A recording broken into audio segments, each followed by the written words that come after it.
What's going on, y'all, man? Welcome back to the show. Appreciate everybody tuning in, man. Make sure you guys like, comment, and subscribe.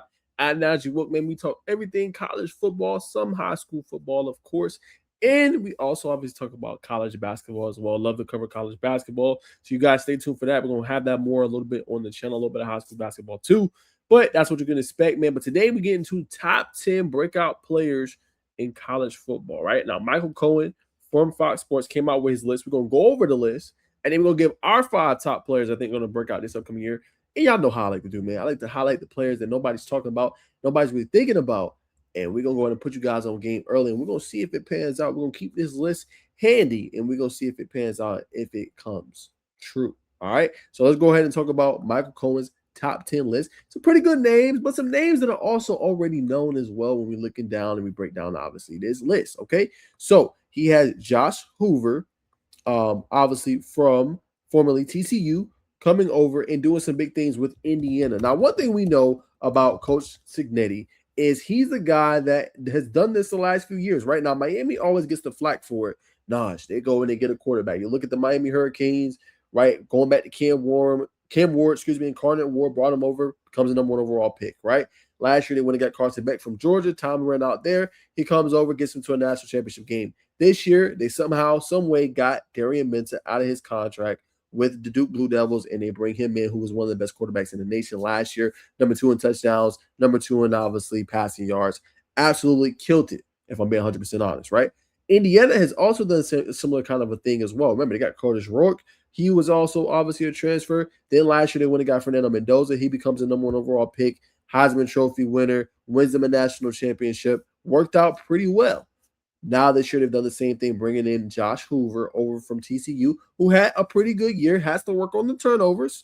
If I'm 100% honest, 13 interceptions this past season. He's going to have to clean that part up of his game, but he delivered for 3,472 yards passing and 29 touchdowns this past season for TCU. So we noticed the guy coming over, experienced, can take care of the football, and they surrounded him with the weapons. Indiana's going to be good again. They got Nick Marsh from Michigan State, right? So this is a team that should be able to perform at a very high level next year, okay? So Josh Hoover's a pretty good pick, if I had to say. I feel like he's known, but I guess breaking out on that national scale, that is a good name. The next name they have is Damon Wilson II, right? Now, he lit it up last year for Missouri and the Tigers, right? And he's coming over, and Miami's going to need him to produce at a high level. He's making some pretty good money on, I think, over probably like about $2 million, if I'm not mistaken.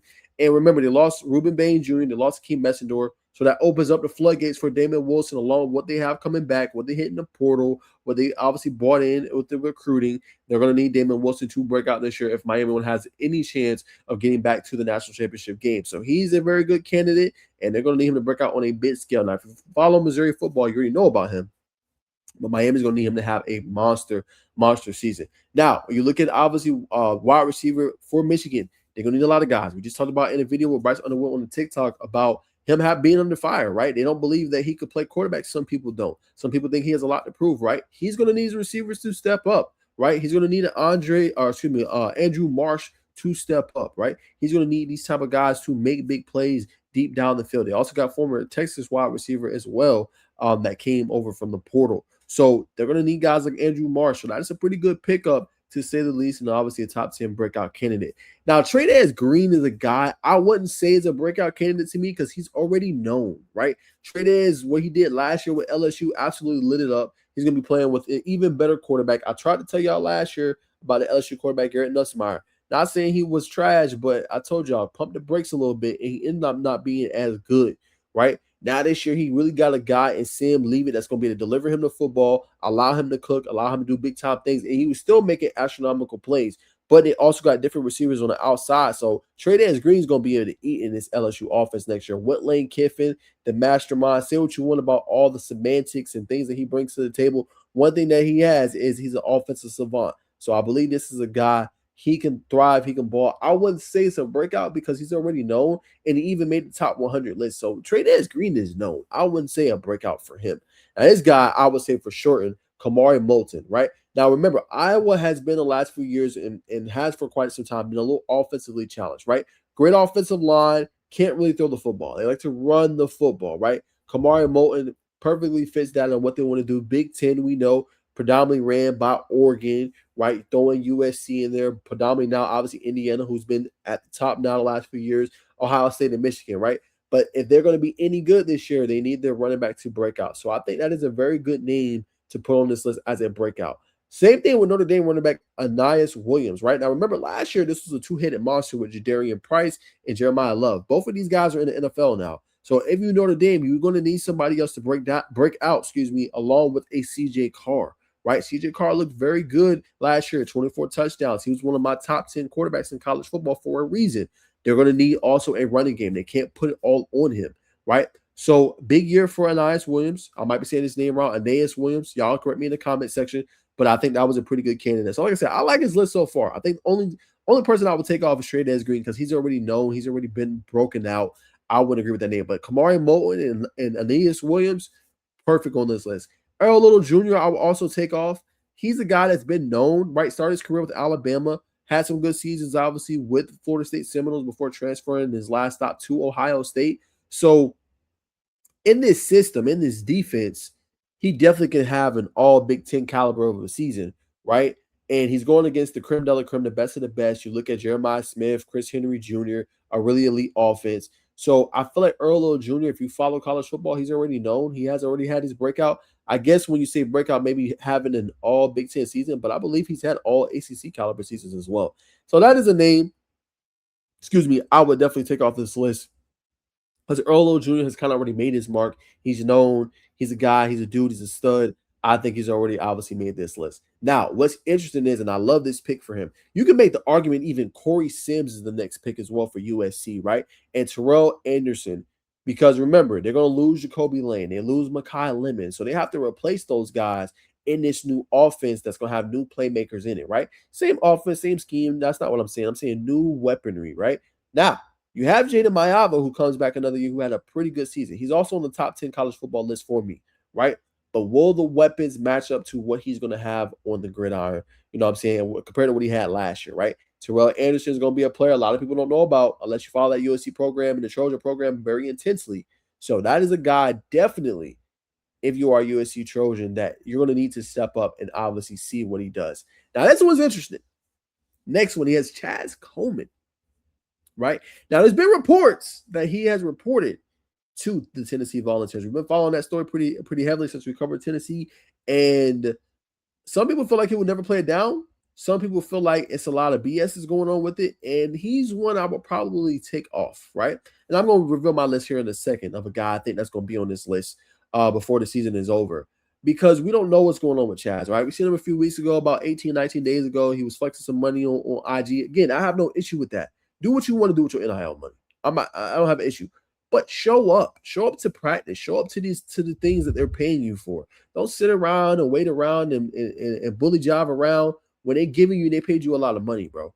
Right? So it's very interesting. I know they said he's homesick. I know they said he got different things going on, man, but will he see the field, right? It's already been a lot of stuff that's been coming out, been talked about. Some people feel like he won't. I don't know what Chaz Coleman. Coming over from Penn State, former 5-star recruit, follows his defensive coordinator. Can he get the rest of this stuff out of his brain, and can he be a constant contributor on the field? I don't know, y'all. I really don't know.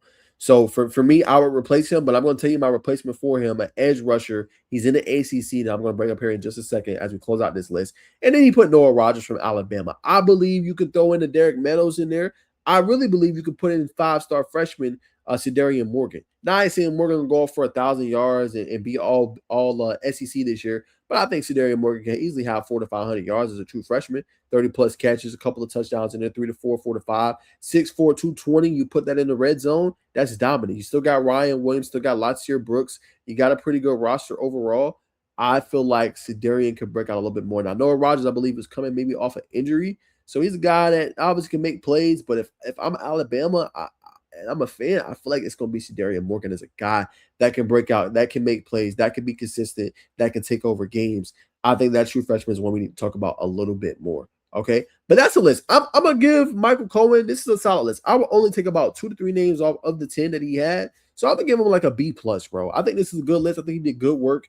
A lot of these guys have a chance to break out. Josh Hoover, for those that ask, Yes, he had a pretty good season, but he's played for TCU. So they went 9-4 under head coach Sonny Dykes. They haven't been nationally relevant in a couple years, right? A few years ago, they played Michigan, obviously in a college football playoff in order to decide who got to the national championship game.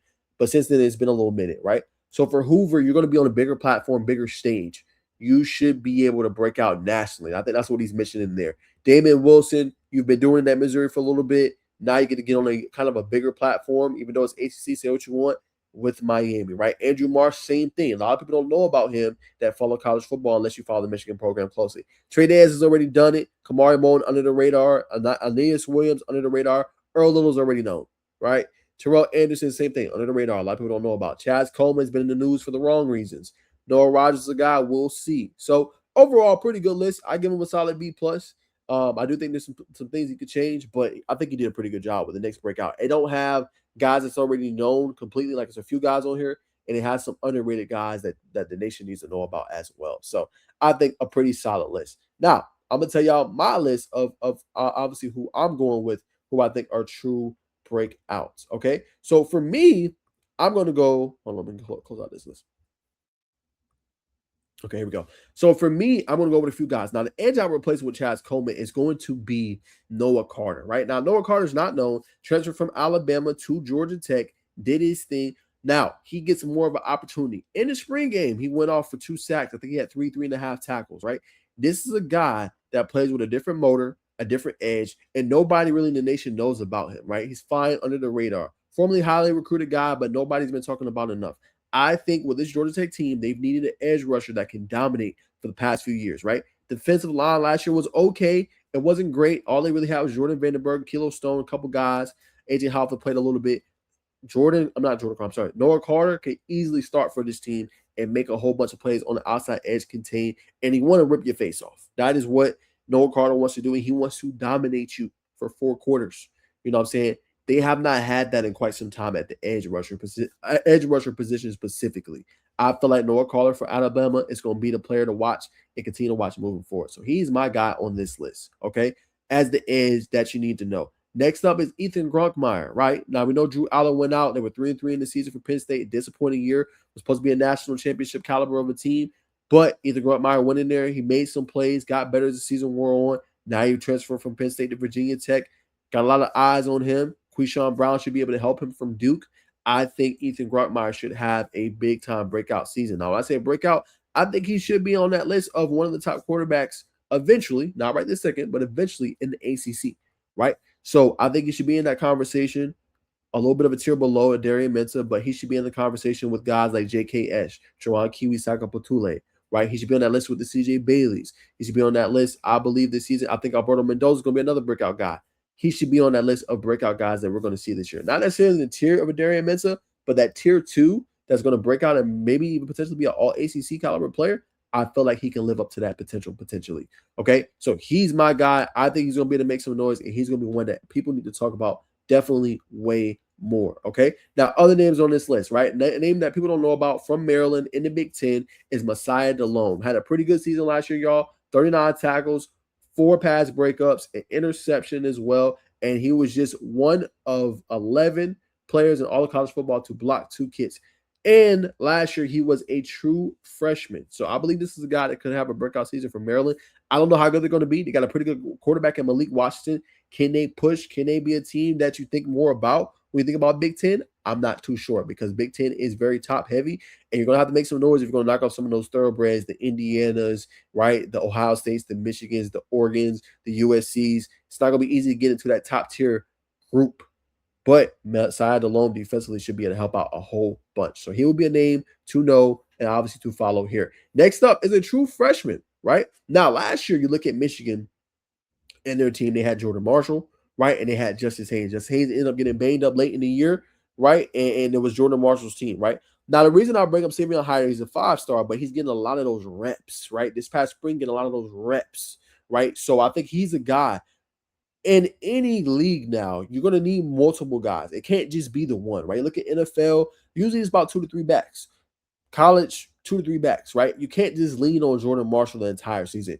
Why not have somebody with fresh legs, right? Coming out of obviously high school, hungry, wants it, that can help this game and help out Bryce Underwood as well. Because if you have a strong running game and defense, it makes it easy for him to hit Andrew Marsh or some of those weapons obviously on the outside, right? So I believe that Savion Hyder is going to have a big time season. He's going to break out. I think you easily see Michigan with 2 running backs with over 500 yards rushing this past season, and that they combine for 10 to 15 touchdowns as well, right? I think Hyder is a name we need to talk about more in the college football landscape, and I think he could be a big time player for the Wolverines this upcoming year. So he's going to be a name, continue to follow, continue to watch moving forward. And I think Hyder has a lot of potential. I think he's going to be a breakout candidate this upcoming year as well. Okay. So he's another name that I have on this list. And last but not least is another sleeper nobody really knows about. He transferred from Ohio, the Bobcats, and that name is Chase Hendricks, right? He just played for Ohio, had a pretty big time breakout season. And it's a breakout season for him coming up because he hasn't done it on this level just yet. Yes, it was the D1 level, but it was not the Power 4 level, right? So I believe this is a guy in this new offense with JKS is going to absolutely ball out. Last year, he had 71 catches, 1,037 yards, and he had 7 touchdowns. I think this guy is primed for a big-time breakout season for the California Golden Bears, who has a top transfer portal class, and I think they're coming forward with this new, obviously, coach they have in there. Obviously, I mean, a coach that coached them last year. But JKS had a lot of turnovers. But in these games, there weren't a lot of them, right? And it came a turnover late. It couldn't get quite get a stop. Couldn't quite make the plays. But they got transfers from Oregon, transfers from Rutgers, transfers from Michigan, and Maryland. And I believe this is a team that cultivates together, that makes a lot of plays this upcoming year, and will be very dangerous in college football. And I think Chase Hendricks is going to be that guy on the outside for JKS. Last year was Jacob DeJesus, 70 plus catches last year, over 1,000 plus yards. He was his go-to. He's in the NFL now playing for the Chiefs. I think Chase Hendricks is going to be that guy, that go-to guy on offense for this team that can make plays, make a difference, and will be lighting people up all season long. So watch out for that name, Chase Hendricks. You heard it here first. I think he's going to be a guy that makes a lot of plays in this offense, is going to be able to help out his team tremendously. So that is my 5 breakout players. I didn't do 10. I just did 5. Noah Carter, Ethan Grunkmeyer, Chase Hendricks, Messiah DeLone, right? And it was one more. I'm forgetting one. Savion Hyder. Those are my 5 breakouts that nobody's talking about nearly enough. That thing's going to have big-time seasons and show college football just what they're about. But y'all know what to do, man. Make sure you guys like, comment, subscribe. Hype up this video, man. Let me know more content you guys want to see. We're going to have, like I said, daily videos on the YouTube. Like I said, I'm still going to cover my main teams on my show on Wednesdays, right? Which, like I said, it'll be Texas, Tennessee, Texas, Tennessee, Alabama, Georgia. There's going to be Miami and Georgia Tech. Those will be the main teams I cover throughout the year. Any news they have, I'll look and respond. And then we'll also cover the national landscape as well. Lists like this, different things On 3 talks about, different things going on with the Brendan Story situation. We just dropped a video on that. So we'll have all that and much more on the channel, man. So if you want college football, high school football, college basketball, we can cover more of that here soon too. You know where to come, man. So I'll see you guys in the next one. Always appreciate your support and tapping in with me.